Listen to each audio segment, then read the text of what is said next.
đã đến một vùng núi cao, gặp em trong hương sắc men tình, dạo bước xuân say khắp ngàn hoa, nụ cười em nắng lên sưởi ấm đất trời.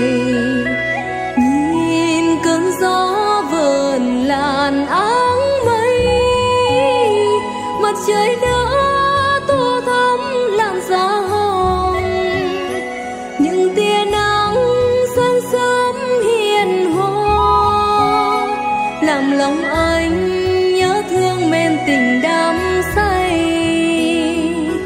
Hoa núi rừng nở khắp đất trời, đẹp rạng rỡ núi cao cô gái lòng anh. Đôi bàn tay em trắng non nà, cành hoa núi chợ tình bên nhau vẫn vương.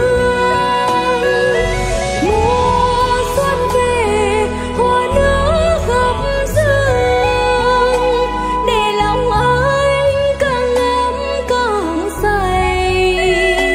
Trái tim anh như đã yêu nàng, được cùng em sắc hoa muôn đời thắm